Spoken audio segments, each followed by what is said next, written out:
Hello there. Just thought I'd try and get a video out today. It's Sunday. For those few that do follow me, I thought I'd be as loyal as I possibly can.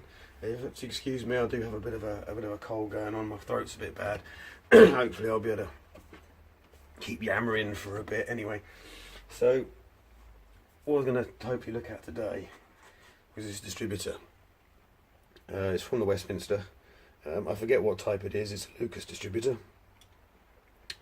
So hopefully we'll at least get this to pieces today, ready for cleaning. So before we do that, I just wanted to show you.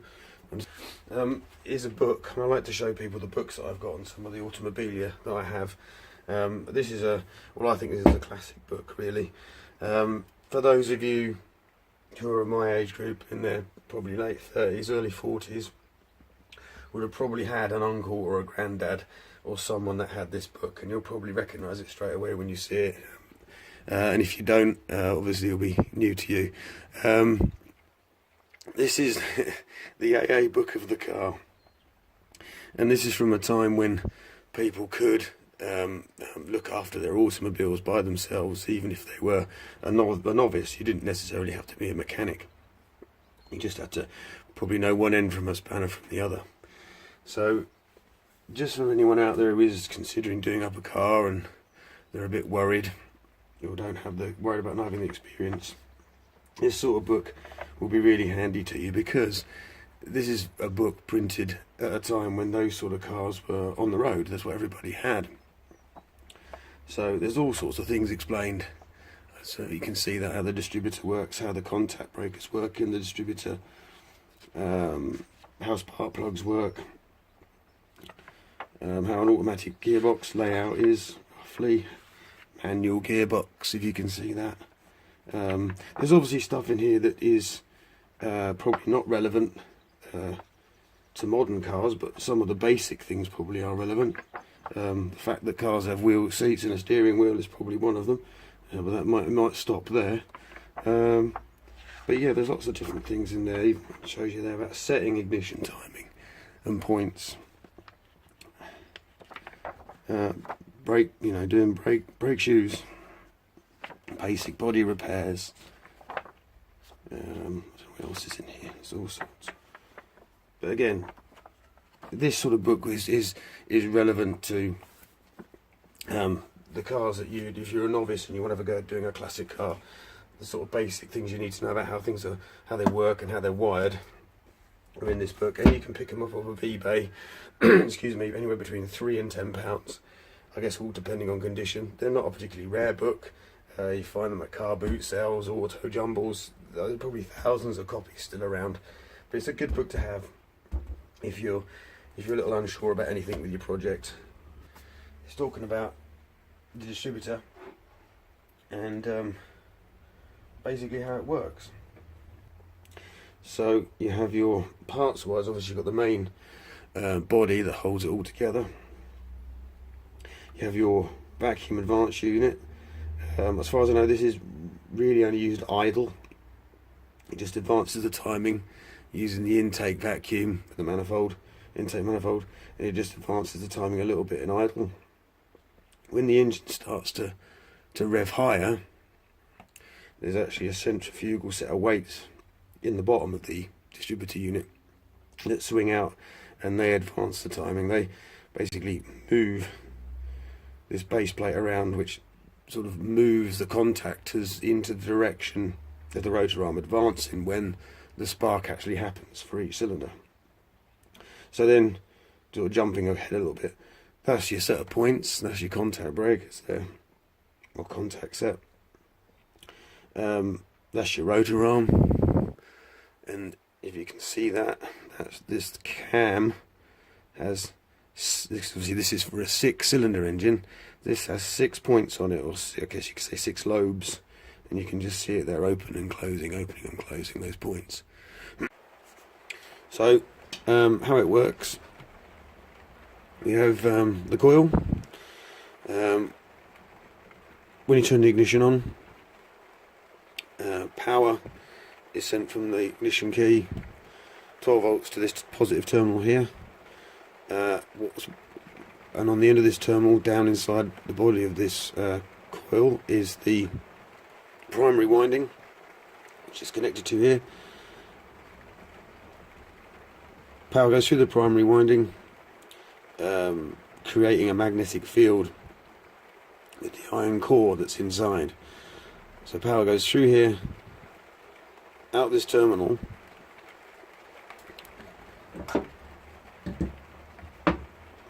and that happens that way round. Let's get this right, because that power comes from here when the primary windings are being powered, up to here on the side of the distributor, around to here on this end of the points, and then it goes back to the negative side of the battery. Now that's when the points here are closed, and it's the rotor arm is between cylinders. It's not actually producing a spark for a cylinder. It's at that point where it's not opening the point, so the points are closed. But as soon as the cam comes around and opens that set of points, the circuit that went from the positive side of the terminal through the primary windings and down to the negative side of the battery is broken. And then what happens is they call it collapses the magnetic field in the coil, and there's another set of windings which is connected to this point here where your king lead is. That magnetic energy or magnetic field is basically taken in by the secondary windings. The primary winding is a relatively, I guess, a thick cable that only goes around the core, for example, 100 times. The secondary winding, is a winding that goes around the core 1,000 times, and it's or 2,000 times, for example, and it's a much thinner wire. So when that magnetic field collapses, the coil on the secondary side obviously it's transferred into those windings and creates the 25,000 or 30,000 volts that you need, and that comes out of here through a HD lead, which I don't have, into the middle socket on the distributor cap, into the end of the rotor arm, and then that's distributed, hence I guess why they call it a distributor, to whichever cylinder requires it at that given point. And that's in essentially how it works. These you don't see distributors on cars anymore. You know, if you think about it, on my 6-cylinder engine, if the engine is doing 3,000 RPM, sorry, excuse my voice, 3,000 RPM, those little contactors in there, if you can just see them opening and closing, they're going to do that about 9,000 times. And if you're driving your car, let's say, for example, you're doing 70 miles an hour for an hour, and that engine's doing 3,000 RPM, I think it works out to be something like 540,000 times that is going to open and close like that.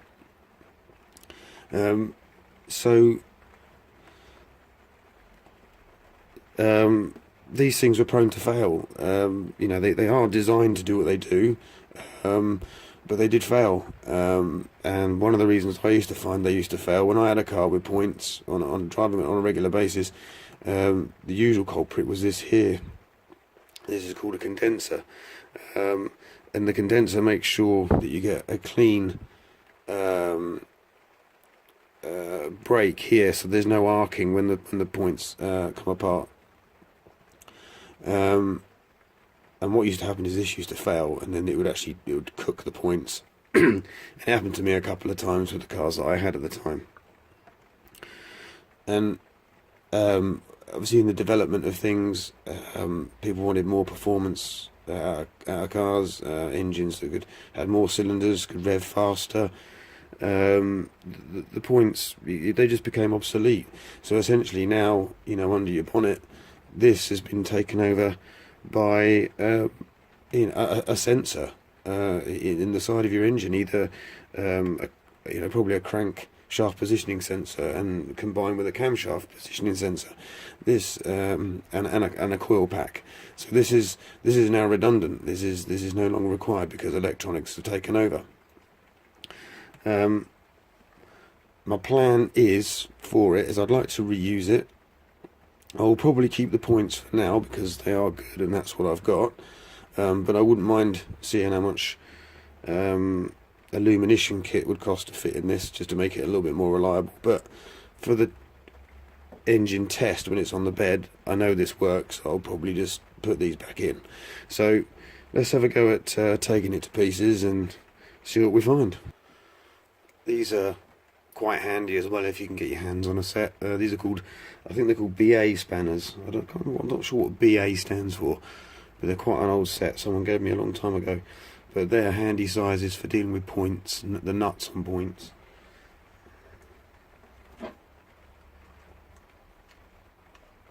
I've never actually taken one of these apart before, so hopefully it won't be too complicated. Shouldn't be. I've only ever fitted points in the past. And the rotor arm, if you didn't, has a little cut in there which lines up with the slot. You can see there, it's like a little noggin inside there, so it can't spin around on the end of the shaft.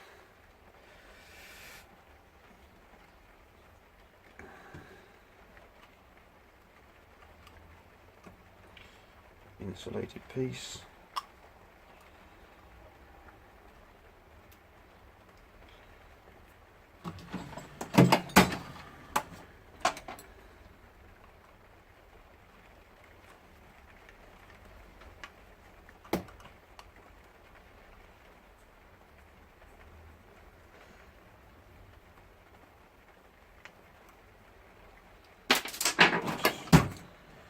Well, there's my screws.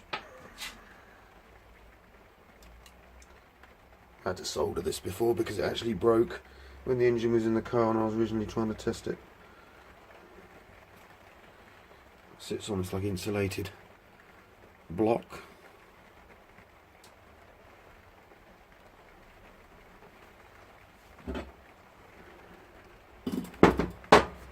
Just move you in, make sure you can see. Again, I do apologise for my voice.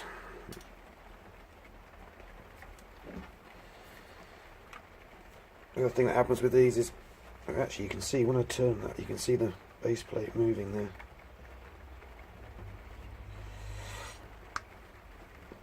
These points are only held down by one screw, and you can see why. Consider how many times they have to move. Things move out of alignment, your timing fails. So you can see why they didn't really carry it on, and the points pivot on that little spigot there. You can just see. So that's the points. There's like a negative wire there, I think. Excuse me.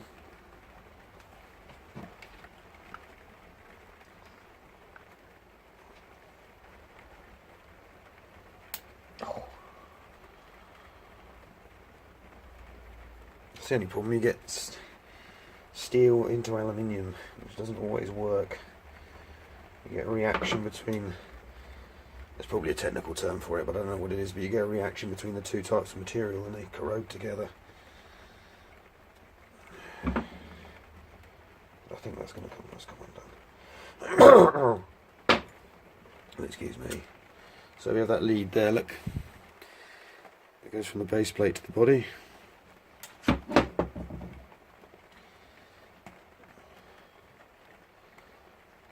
That's going to stay in there. Careful not to break that. So I've never done one of these before.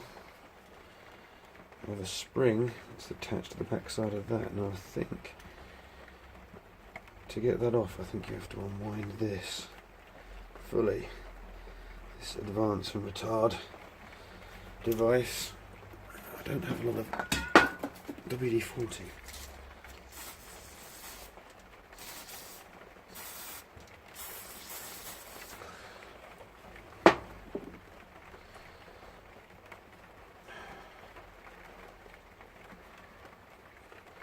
Hopefully I'm right.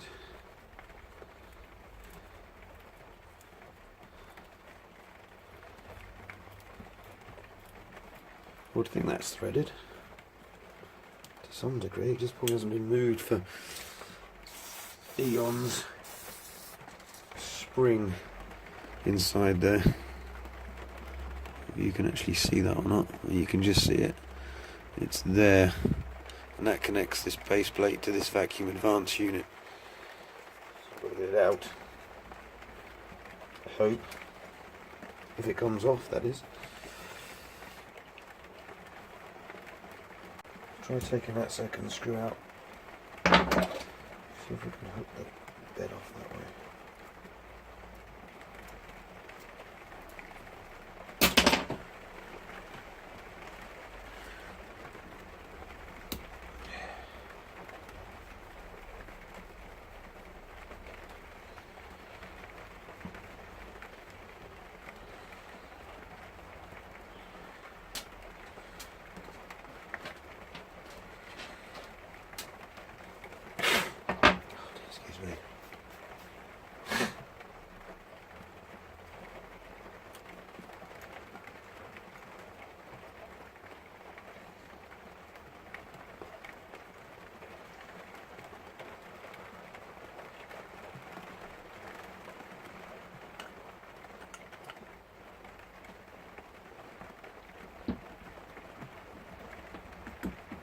That's it.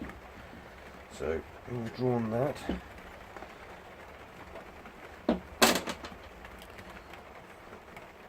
We can see the bob weights in there. Colour the squirty stuff.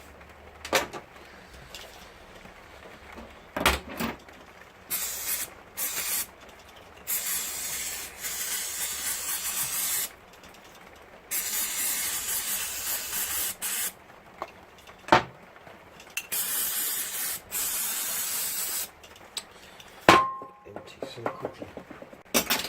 I'm going through this stuff quite quickly. It's really, really good. I think it's like 4 cans of this on eBay for about £10. It's very, very good stuff for cleaning things. Holt's brake cleaner.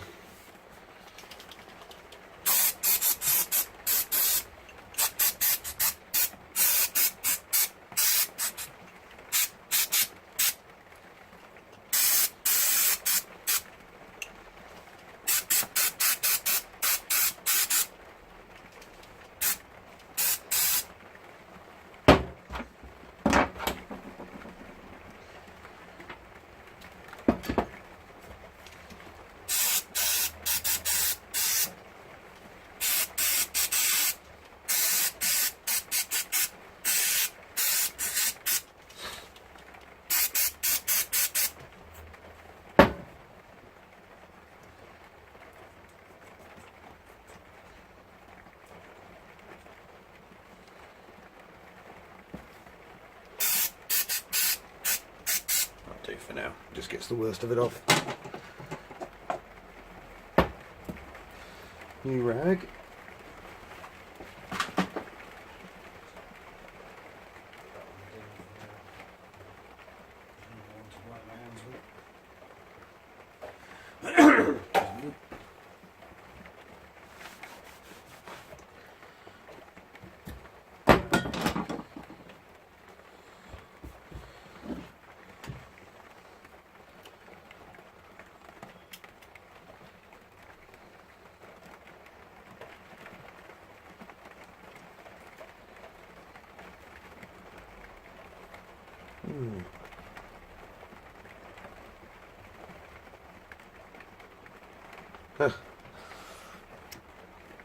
That is actually from the inside of an old rotor arm.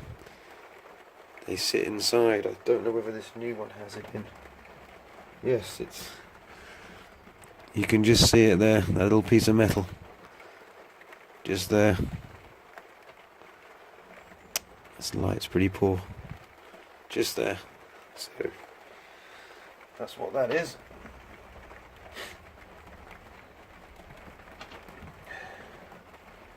From a service a long time ago.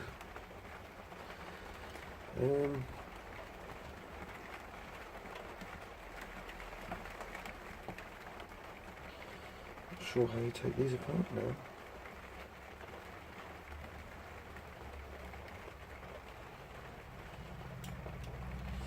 I presume I have to knock this pin out, hopefully.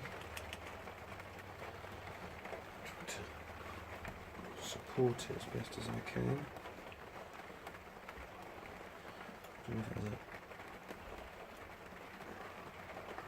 Not sure if it has a way around that it needs to go, whether the pin is tapered, I'm not sure.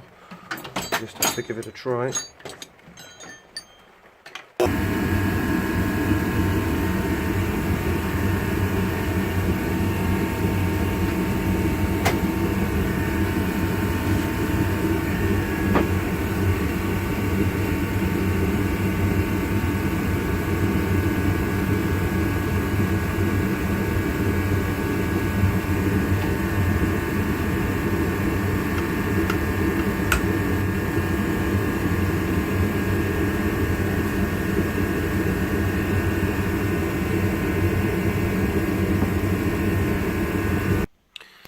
Right, so didn't get as far as I wanted to with the distributor.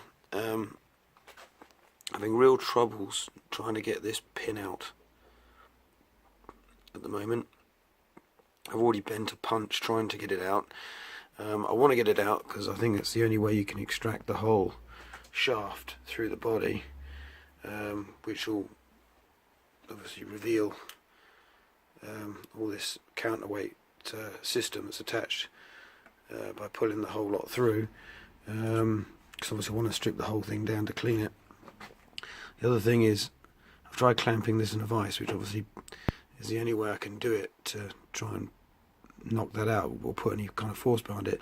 I'm not too concerned because this piece needs replacing anyway, because there's actually a, if you can probably see it, there's actually a nick. It's worn, so I want to replace this anyway.